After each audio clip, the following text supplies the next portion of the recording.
Hello. How's it going? What's up? Good. What about you? I'm doing good. How Hi. are you? Hi. Wink, wink. What's up? All right. Well, now I'm uncomfortable. Anyway, hey everyone. My name is Reza.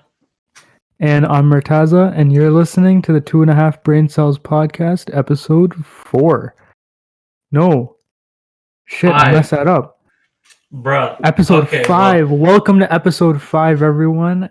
It's sort of unbelievable because, not the greatest at commitment here and committing myself to projects. So it's a little bit surprising that, hey, we're finally on episode 5. We record this every Tuesday and upload every Thursday on the Thursday. to be frank, I'm surprised that we made it this far as well, considering how our lives have been hectic. As hectic as it We're can going be. around. We're doing school, work, this podcast, which Staying is, committed to the it's game. amazing. Yeah, staying committed to it. But for school, a lot of the time I use Adobe products, Adobe software, specifically the Creative Cloud Suite. And specifically for this podcast, we edit on the Adobe Auditions application, which we were talking about. And just a pet peeve here, when anybody says Adobe, they're pronouncing it correctly because, and hear me out here, it's pronounced Adobe. Whereas when Reza says it, he says Adobe. It's in my opinion, it's called Adobe. It's not about your opinion, it's about the correct pronunciation. There is a right and a wrong here. Well, I like to believe sometimes right and wrong is defined by people's choices. Now, if I choose to say it a different way and everyone else chooses to say it the other way, who's At one really point, right your here? opinion is wrong. I don't believe there's no such thing as wrong opinions, because an opinion by nature is an opinion. You have your own opinion. There are definitely wrong opinions. You can definitely have a wrong opinion.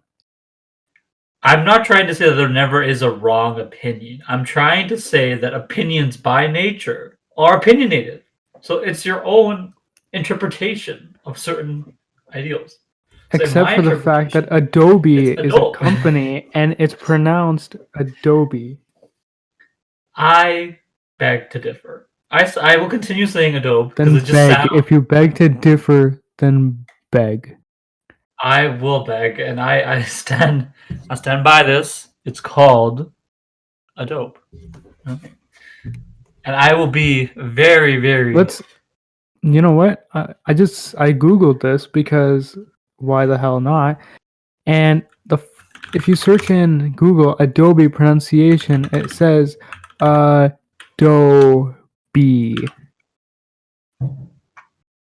All right. We're gonna do it slow now, just so I can practice. Say it with me now. Adobe. Now that can but that's the American pronunciation. Let's go to the British pronunciation. Oh damn it! It is Adobe, even in British. Ha ha ha ha ha ha. But in my defense, I've heard a lot of people call it Adobe. I've never heard anyone call it Adobe other than you. You are the one and only person I've heard who calls it Adobe. All right, well, because we're just gonna Adobe, in my opinion, is the right way to say it, and we're gonna leave it at that. We just proved that your opinion is wrong, so. Well, what if someone edited Google's pronunciation while you Googled in the 0.68 it's on No, it's on Cambridge Dictionary as well. Dictionary.cambridge.org/pronunciation/English/Adobe. All right.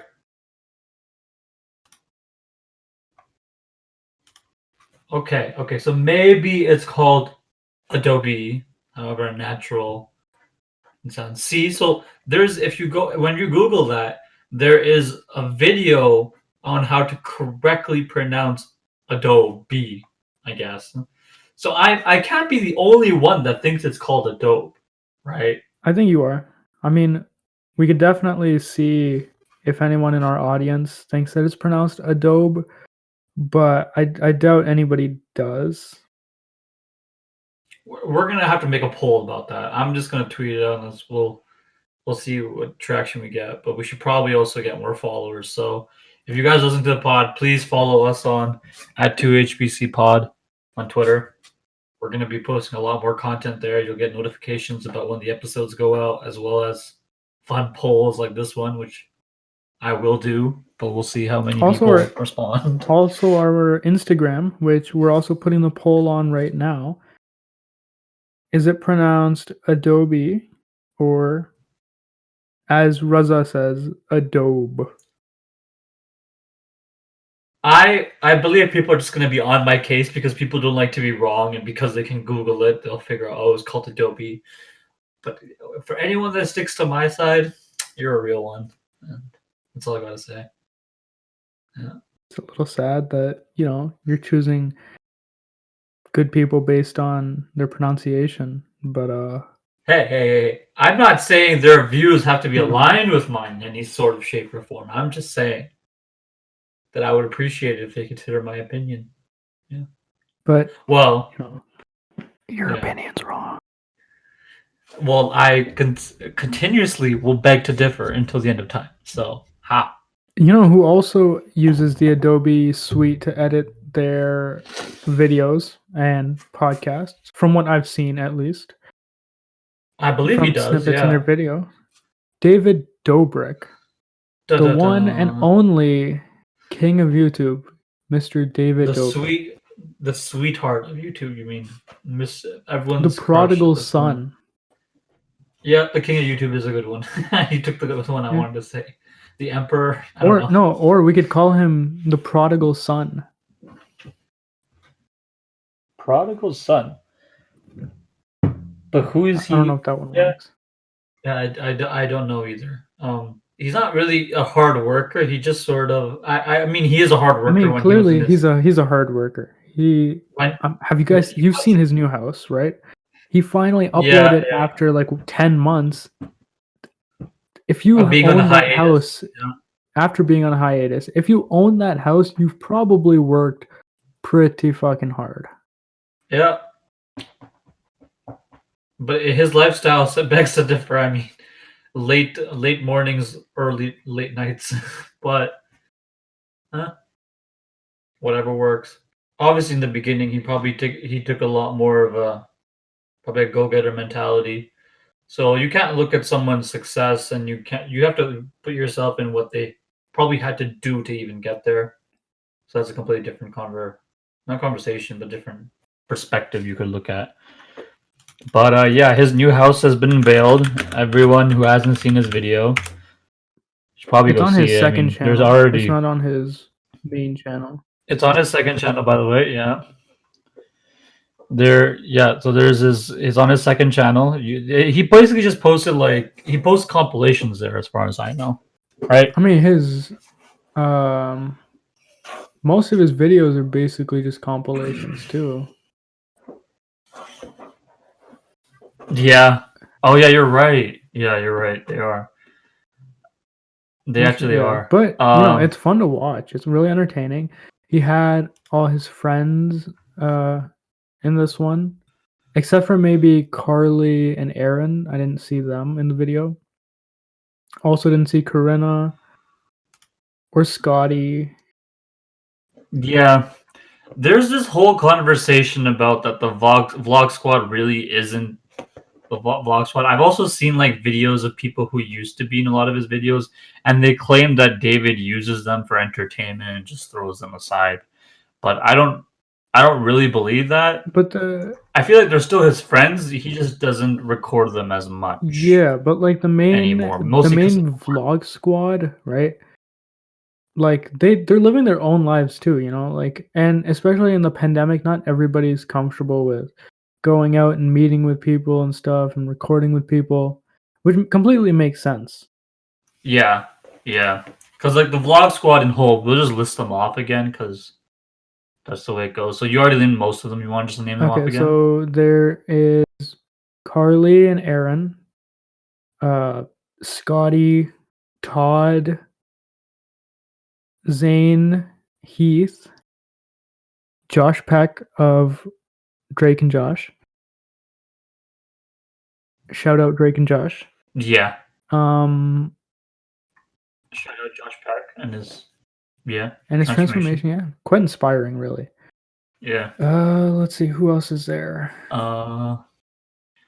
It was Dirty Dom. Dirty Dom, I don't think was really a part of the vlog squad, was he? Because he was David's roommate. Not so much as like, yeah. What I want to say is not so. I'll reword what I was trying to say. Not vlog squad as in people who would also vlog. I mean, those are the people that he would regularly, like, would be part of his vlogging. Like, they would vlog together, but people that he would like put in and out of videos. So Dirty Dom, Big Nick. Oh, there's also Jeff. He was part of the vlog squad, or he is. Corinna. I haven't seen Jeff in a very long time. I don't think he comes by nearly as much anymore, or maybe he just doesn't want to be in the Maybe videos he as does his much. own thing though. There's Nick Antonian, who goes by Jonah, because the first time they met him, he reminded them of Jonah Hill. Jonah Hill. Yeah. There's Joe. There's Jonah's family. Jonah's family is part of it now. There is Heath's girlfriend, Verdon. Maria. Marissa? Maria. No. We're gonna look. No, like her idiots. name's Maria. I don't know. Please. Mariah. You're saying it Mariah. wrong. My bad. See, now we look like idiots. You said Marissa. I was thinking Marissa. Yeah, but I just Googled it. Jesus. And you were like, if you had just gone with my confidence, we wouldn't look this dumb. Well, we do look dumb, and now you're the one that's going to attack me for pronunciations. Now look, we're pronouncing stuff wrong. That's right. Anyway, point of the story here. David Dobrik's house. Back to the main point here. His house looks great. There's lots of custom pieces. You can go check out his video. Oh, hold up. Before you start talking about the house again, we forgot to mention there's Jason Nash. Part of the vlog squad. He's gonna hate this because he's the one that he hates when people forget about him because he's the old guy amongst a bunch of 20-year-olds. Well, okay, he's not old per se. He's older than he's 45. He's like 47. Guy. What are you talking about? He's like 47. He looks ancient. That's the problem. If he looked younger, I think he would slot right in. But he just looks ancient. Bro, he's okay. He's the oldest member of the vlog squad. But then there's Josh Peck, who's like 34, and he's a good 10 years older than David Dobrik. Yeah, but that's the difference. You have to look. We're getting into the too much nitty gritty, but basically, Josh Peck looks a lot younger, mostly because he probably started taking care of himself. Hence the transformation. There's also Matt King. Yes. Matt King apparently dated one of Steven Spielberg's daughters at one point. No way! Really? Yeah, this was an actual thing at one point. And then there's David's childhood friend and roommate Ilya. There's also David's childhood friend and assistant. I think she's technically the CFO of David Dobrik LLC, Natalie. And then David's two other assistants. How old Taylor, is this? When did he date them? Ella, yes. I don't know when he dated them. No, I'm talking about Matt King. I feel like this is no, I know that's what I'm saying. Matt King. Yeah, if you Matt King Spielberg, it's the first search. Yeah, it's on David Dobrik's Reddit. Oh, it's on his Reddit. He has a Reddit. I don't follow his Reddit. I should go. It's called r/David Dobrik. I don't follow his Reddit either. I'm always on Reddit. I don't look at half the Reddit stuff. I only follow 3 or 4 when I'm bored. Also, it's an image. Though there's a whole big ass post on it that I don't want to read right now. And then the first link is from an image from the dailymail.co.uk, which is newspaper or news company in the UK, and you can see Matt King's side profile. You can see Steven Spielberg's face right there, and then two ladies. Well, anyway, hold on. I mean, good for Matt King, bro. Yeah, no, I mean, Man's living his life. I still can't tell if it's recent. I know he was part of the videos a lot, and he was Matt King's kind of a controversial character because he's funny though. He's really funny, so I think that's why he He's fit in funny, so but well. he very rarely posts online. Yeah, I don't think he's that much of a content creator. I think he just because okay, YouTube works different in a lot of ways. I think we may have discussed this at one point, but basically, even if you have like a few like thousand or like 100,000, you can still that doesn't necessarily mean you don't make any money. You probably make still like a decent amount, depending on how like ads work and whatnot, right? Except That's for David also Dobrik. He makes like 2,000 a month from YouTube, something like that. yeah, but that's just because of the way he posts. He posts videos which have copyright music, and if you want money, then you usually use non-copyrighted music. Well, And copyright music plus swearing.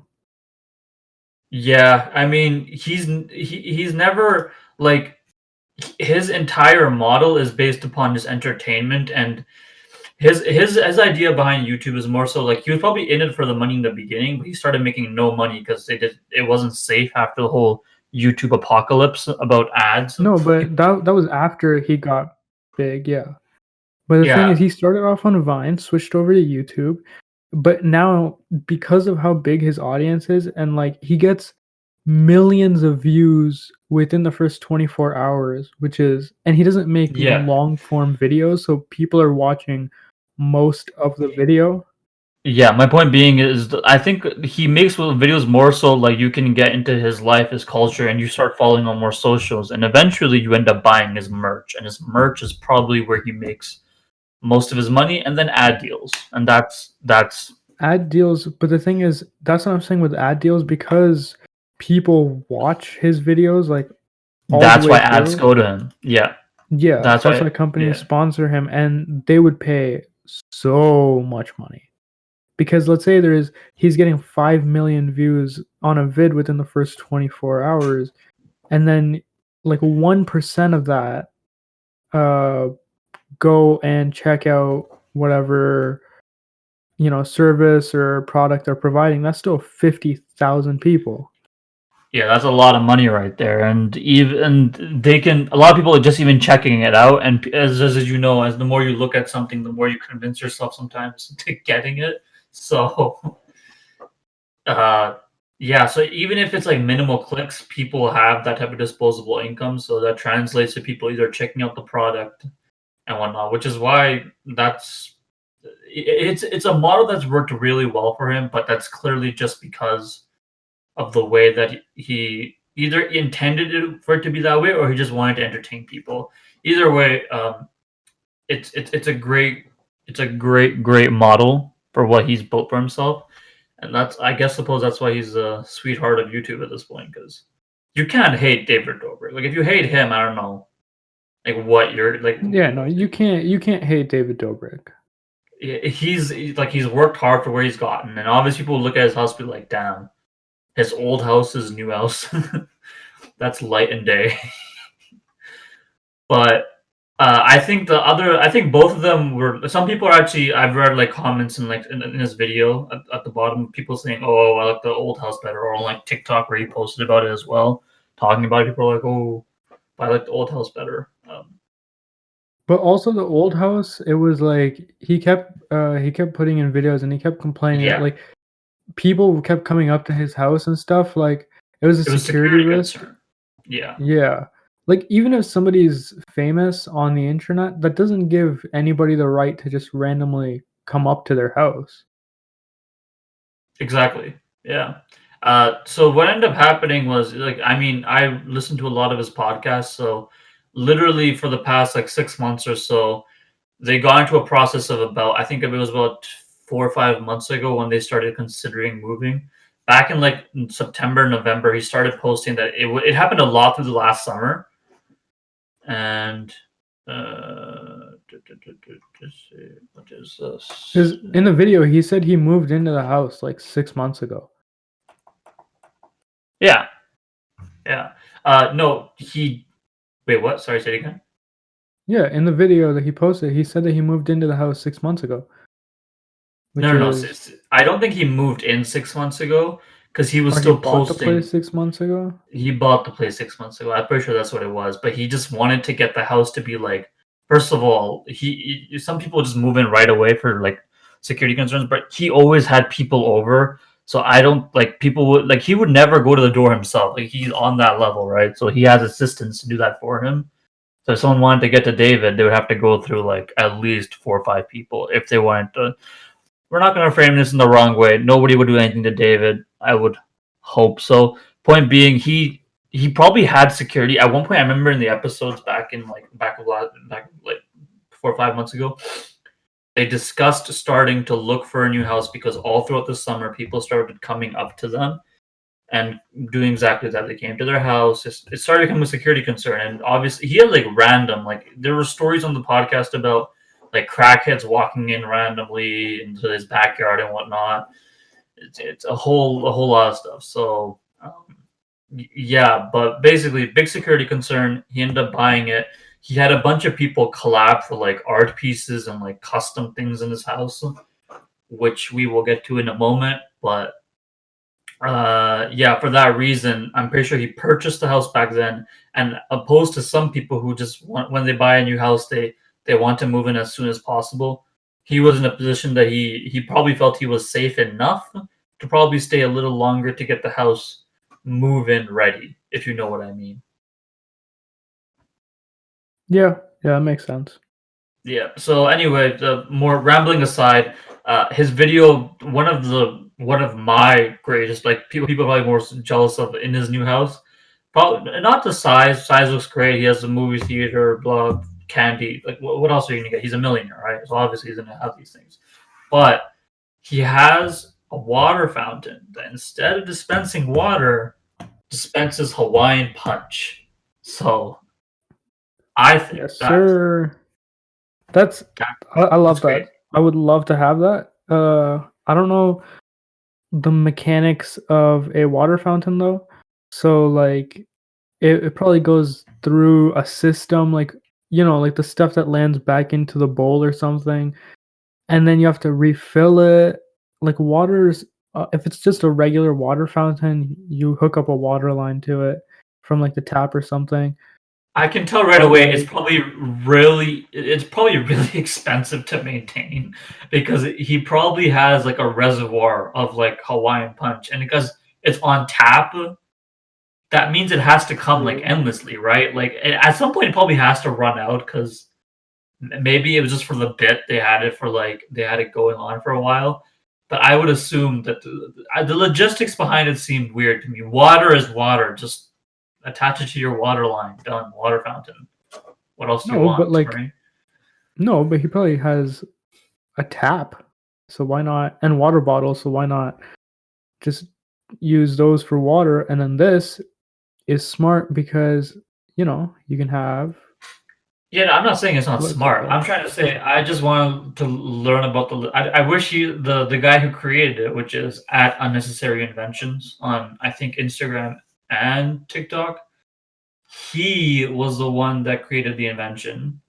I want to know. I would like it if he'd post a video about the mechanics about how it worked. I'm just interested. It seems like a great idea, but I want to know, just logistically speaking, how are they endlessly getting this fruit punch on tap?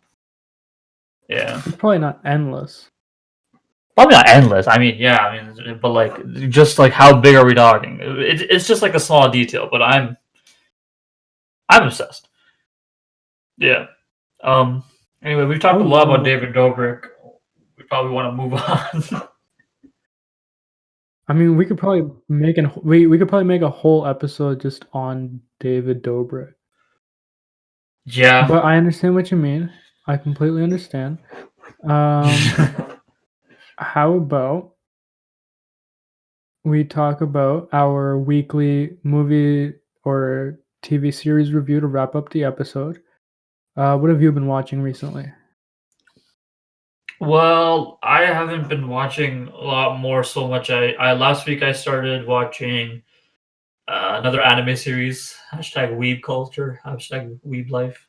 But I watched Demon Slayer, which is it's I don't know his Japanese name off the top of my head. I think it's like Demon no Yaiba or something. Anyway, I watched the first season of that. It was like 24 episodes on Netflix. So watch it on Netflix if you guys want. That's the only one out right now. And then I was intrigued so much I started reading the manga, or as No, you would no, it's pronounce it, pronounced manga. It's pronounced manga. manga. So again, another word that I pronounced wrong. So the people of 2.5 brain cells, please answer the poll about whether I pronounce a manga or manga the right way or the wrong way. I just think manga sounds more natural. But anyway, the pronunciation aside, we'll have a poll for that later. Don't worry. Uh, so I started. I read the series, and I ended up finishing it, and that was about it. But when I did watch Demon Slayer, I really liked the animation and whatnot. Just a short synopsis because I know that you can't really talk too much on it. Demon Slayer is Yeah, I basically the haven't seen story. Demon Slayer. Yeah. So basically, a short synopsis about it is basically it details it details the growth and the adventure of this young boy named Tanjiro. And he basically he has his entire family killed by demons. Now, Demon Slayer, by as the name suggests, is about slaying demons. So basically, what ends up happening is his entire family is killed, albeit by his sister. Now, his younger sister. So there's this one demon. I won't reveal too much, but he basically is able to turn humans into demons, and he's like basically the big nemesis of the show. I'll also leave my 2 cents at the end of this about the series and why I don't think the ending was that great because it was rushed. But basically, this demon's able to turn humans into demons, and these demons would then terrorize human beings, and they would kill them. They would break apart families. So this is more so a show about family bonds. I would say family bonds, uh, and like going towards like a greater friendship. All the usual themes you'd find in anime. So like friendship, camaraderie, working towards a similar goal. That's what a lot of these animes are about typically. So it details the adventures of this boy named Tanjiro, like I said, and he goes about trying to kill this demon. And that entire first season is him learning of his roots as as a descendant of a demon slayer, a very famous one apparently. And he then becomes one himself to try to kill the person who turned his sister into a demon, so that or just to find a way to turn her back in general. That's his initial goal. And yeah, the first 24 episodes are on Netflix, so you can go watch that. Now, spoilers if anyone doesn't want the ending of to hear this, you can just don't listen to this part, mute it for like 5 minutes and just skip ahead. Like not 5 minutes, but like 15 to 20 seconds. The ending, in my opinion, was very flawed because I felt like it was very rushed. There was a lot of backstories. Now, if you watch the first season, you'll learn more about these. So the demons that are under this like head demon, we'll call them the figurehead demon. They're known as the Lower Moon Six and the Upper Moon Six. So there's 12 demons altogether, and that's what they're introduced as. And later in the manga or manga, they're introduced as the 12 demons. Um, and there's also these 10 Hashira. Now Hashira basically just means like pillars. They're called pillars, and they basically will fight off these demons and go about killing them. These pillars towards the end of the manga are fighting the demons, killing them off, and they're doing their thing, etc., etc. And it gets towards the point of killing the last demon. My concern with the manga was that it was very rushed towards like midway. Like all of a sudden, it started skipping around a lot, and I felt as if it's more so an issue with the author. He probably was pressured into finishing it because it finished like last year July. So this was during the pandemic. I'm pretty sure he got pressure from the manga studios or manga studios to try to wrap up the manga. So I was just a little bit disappointed by that. But other than that, it's a great story. I just wish it expanded on more details. There ended up being a lot of cutscenes towards the end. Like it would just to have like time pass by quicker, like like 2 weeks later or like a month later, and like I guess you can expand on those later with like OVA or like where the author can come back and like fill in the gaps. But that was basically my concern. But yeah, that's my review of Demon Slayer. It's a great how would you anime. rate it? The anime, I would rate the animation was great. I really liked it. The animation, I would probably the anime itself, probably like a solid 7 for anime. The storyline was good as well, but it's like a 7 out of 10 for me. Yeah. The manga, it was good, but toward the beginning, when I started reading it, solid 7. Towards the end, I'd give it like a 5 or a 6, to be honest, just because there's a lot of room for growth, and I don't like the fact that the author didn't take the time. But then again, I understand not everyone is as fortunate. The pandemic was happening, and I'm pretty sure even these manga studios, they were being affected because everything was back then, right? And it still is to this day, technically. But to which, So in what shape or overall, form? how would you Yeah. rate it?